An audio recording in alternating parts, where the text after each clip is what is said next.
Hello बच्चों, जी education में आपका स्वागत है। मैंने बहुत समय पहले कक्षा 7 का महाभारत का के जो है पार्ट 1, पार्ट 2, पार्ट 3 डाले थे, भीष्म प्रतिज्ञा, है ना। अब यहाँ पर हम पार्ट 4 पढ़ेंगे। पार्ट 3 तक मैं डाल चुकी हूँ, मेरे वीडियो में देख सकते हैं आप, पुराने वीडियोज़ में। अम्बा और भीष्म, यहाँ पार्ट 4 है। देखिए क्या दे रहे हैं।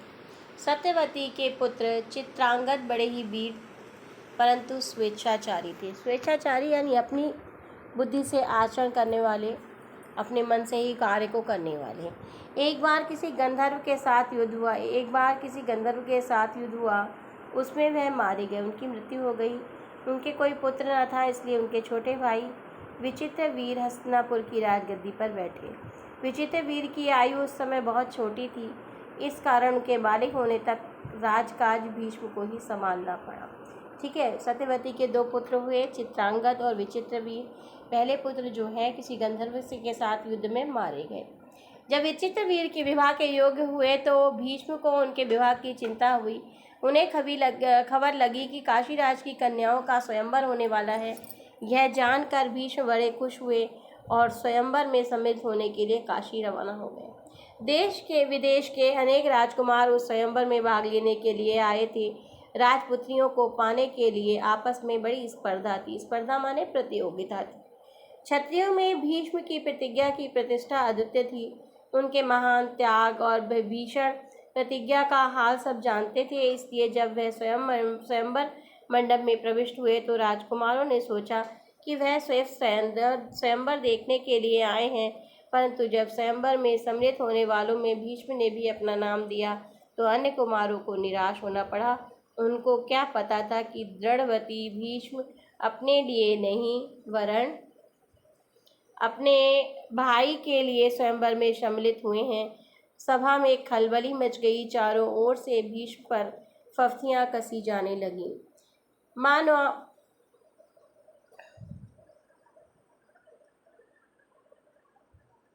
माना कि भरतवंशी भीष्म बड़े बुद्धिमान और विद्वान हैं। स्वयंवर से इन्हें क्या मतलब, है ना। इनके प्रण का क्या हुआ। जीवन भर ब्रह्मचारी रहने की इन्होंने जो प्रतिज्ञा की थी, क्या वह झूठी थी। इस भांति सब राजकुमारों ने भीष्म की हंसी उड़ाई। यहाँ तक कि काशीराज की कन्याओं ने भी भीष्म की तरफ से दृष्टि फेर ली और उनकी अवहेलना सी करके वह आगे की ओर चल दी, है ना। तो भीष्म जो है अपने लिए उन्होंने प्रतिज्ञा ले रखी थी कि मैं आजीवन कुंवारा रहूँगा और हस्तिनापुर की राजगद्दी पर नहीं बैठूंगा, है ना। तो वही चीज़ है कि काशीराज की कन्याओं ने भी, भाई जिसके पास धन नहीं है, वैभव नहीं है, जो शादी करना नहीं चाहता, उससे जो है सभी दूर हो जाते हैं। तो काशीराज की कन्याओं ने भी उनकी अवहेलना कर दी। अवहेलना माने उनसे दूर हटना, उनको नज़रअंदाज कर देना। जैसे भीष्म इस अवहेलना को सह न सके, उन्होंने सभी राजकुमारों को हराकर तीनों कन्याओं को बलपूर्वक रथ पर बिठा लिया और हस्तिनापुर को चल दिए। सौभ देश का राजा शाल्व बड़ा वीर था। काशीराज की सबसे बड़ी कन्या अम्बा उस पर अनुरक्त थी और उसको मन ही मन अपना पति मान चुकी थी। अब ये देखिए, सौम्भ देश का जो राजा शाल्व था वो बहुत वीर था और काशीराज की सबसे बड़ी पुत्री जो अम्बा थी वो उस पर अनुरक्त थी, यानी वो उससे प्रेम करती थी और मन ही मन वो उसे अपना पति भी मान चुकी थी। शाल्व ने भीष्म के रथ का पीछा किया और उन्हें रोकने का प्रयत्न किया। इस पर भीष्म और शाल्व के बीच घोर युद्ध छिड़ गया। भीष्म ने उसे हरा दिया, किंतु काशीराज की कन्याओं की प्रार्थना पर उसे जीवित तो छोड़ दिया, लेकिन वो हारा हुआ था तो और थोड़ा खिसिया सा गया था, चिढ़ जाते ना हारने पर। भीष्म काशीराज की कन्याओं को लेकर हस्तिनापुर पहुंचे। विचित्र वीर के विवाह की सारी तैयारियां हो जाने के बाद जब कन्याओं का विवाह मंडप में ले जाने का समय आया तो काशीराज की बड़ी बेटी अम्बा एकांत में भीष्म से बोली, गांगे माने गंगा पुत्र, मैंने अपने मन में सौभ देश के राजा शाल्व को अपना पति मान लिया था। इसी बीच आप मुझे बलपूर्वक यहाँ ले आए। मेरे मन की बात जानने के बाद आप मेरे बारे में अब जो उचित समझे वो करें। अब अम्बा ने अपनी बता दी कि मैं जो है शाल्व नरेश को प्रेम करती हूँ, उसके प्रति अनुरक्त हूँ और यदि आप अब मेरे बारे में जो चाहते हैं वो जो उचित आपको लगे वो करिए। आगे देखेंगे बेटा। भीष्म को अम्बा की बात जची, अच्छी लगी। उन्होंने अम्बा को बड़ी उसकी इच्छा अनुसार उचित प्रबंध के साथ शाल्व के पास भेज दिया और अम्बा की दोनों बहनों अंबिका और अम्बालिका का विवाह विचित्रवीर के साथ करा दिया।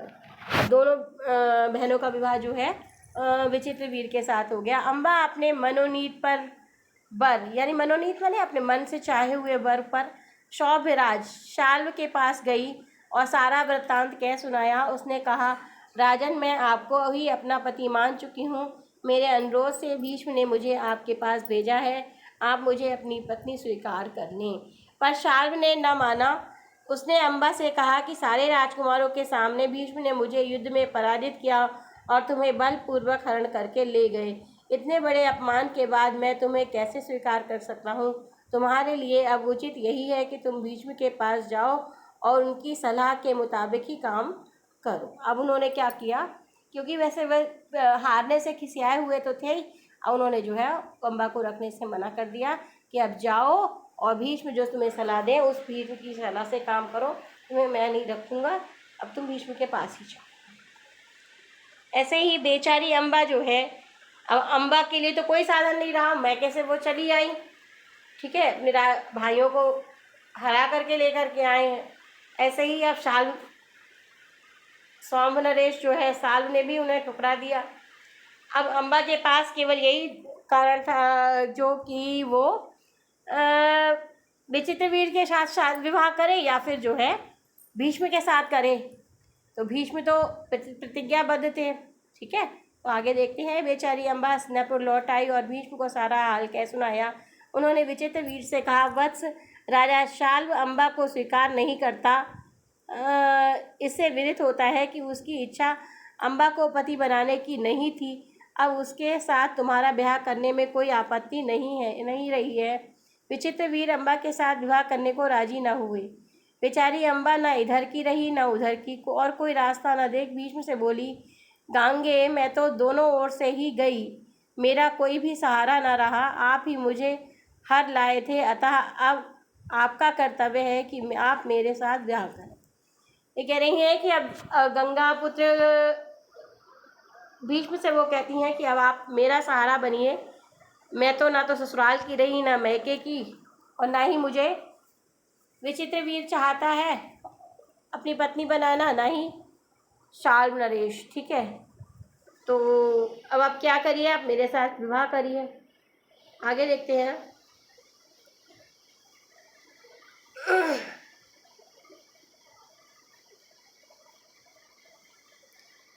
भीष्म ने उसकी बात ध्यान से सुनी और अपनी प्रतिज्ञा को याद दिलाकर बोले, मैं अपनी प्रतिज्ञा तो मैं नहीं छोड़ सकता। उन्होंने अम्बा की परिस्थिति समझकर विचित्रवीर से दोबारा आग्रह किया, पर वह न माना। भीष्म ने अम्बा को फिर समझाया और कहा, शौभराज शाल्व के ही पास जाओ और एक बार फिर प्रार्थना करो।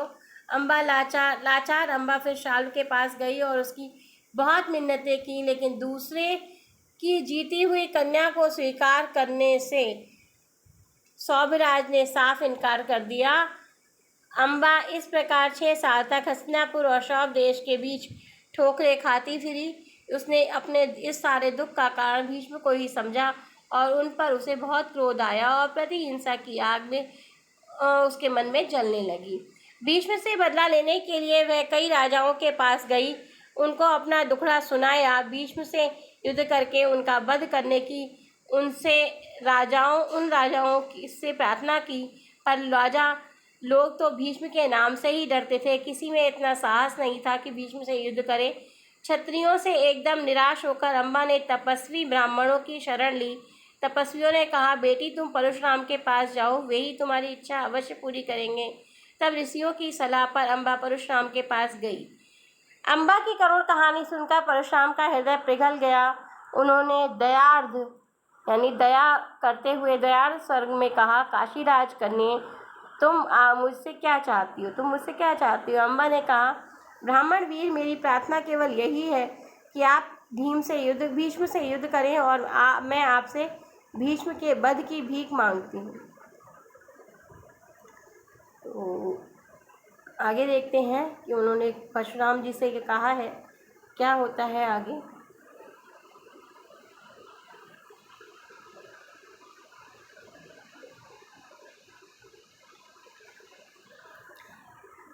परशुराम को अम्बा की प्रार्थना पसंद आई। बड़े उत्साह के साथ वह भीष्म के पास गए और उन्हें युद्ध के लिए ललकारा। दोनों कुशल योद्धा थे और धनुष विद्या के जानकार भी। दोनों ही जितेंद्रिय और ब्रह्मचारी थे। समान योद्धाओं की टक्कर थी। कई दिनों तक युद्ध होता रहा, फिर भी जीत हार का निश्चय न हो सका। अंत में परशुराम ने हार मान ली और उन्होंने अम्बा से कहा, जो कुछ मेरे वश में था कर चुका, अब तुम्हारे लिए यही उचित है कि तुम भीष्म ही की शरण लो। पर अम्बा ने ऐसी बातों से कब विचलित होने वाली थी। उसने वन में जाकर फिर तपस्या शुरू करी, है ना, कि परशुराम ने भी भीष्म के साथ बहुत दिन तक युद्ध किया, लेकिन कोई भी हारने को तैयार नहीं था। और भीष्म आखिरकार परशुराम जी ने ही अपनी हार मान ली और उन्होंने कहा, मैं जो कुछ कर सकता था मैं कर लिया, अब जो है तुम जो है या भीष्म की शरण में जाओ या फिर हार मान लो। लेकिन भी अम्बा जो है वो अपनी बात को से मानने वाली नहीं थी। उसने फिर जंगल में जाकर के तपस्या करना शुरू करा और अपने तपोबल से स्त्री रूप को छोड़कर पुरुष बन गई और उसने अपना नाम शिखंडी रख लिया। ये भी कहा जाता है कि ये अम्बा का दूसरा जन्म था, है। और जब कौरवों और पांडवों के बीच युद्ध के मैदान में युद्ध हुआ तो भीष्म के विरुद्ध लड़ते समय शिखंडी रथ के आगे बैठा था, है ना। अर्जुन के रथ के आगे शिखंडी बैठ गया था और अर्जुन ठीक उसके पीछे थे। ज्ञानी भीष्म को यह बात मालूम थी कि अम्बा ही शिखंडी का रूप धारण किए हुए है, इसलिए उन्होंने उस पर बाण चलाना अपना वीरोचित प्रतिष्ठा के विरुद्ध समझा। शिखंडी को आगे करके अर्जुन ने भीष्म पितामह को पर हमला किया और अंत में उन पर विजय प्राप्त की। जब भीष्म आहत होकर पृथ्वी पर गिरे तब जाकर अम्बा का क्रोध शांत हुआ। तो ये भीष्म और अम्बा की कहानी थी जो मैंने आपको पढ़ के सुनाई और समझाई, है ना। तो आशा करती हूँ आपको समझ में आई हो। और अगले पाठ विदुर में हम मिलेंगे जल्द ही। अगला वीडियो मेरा आएगा, आप तक पहुँचे।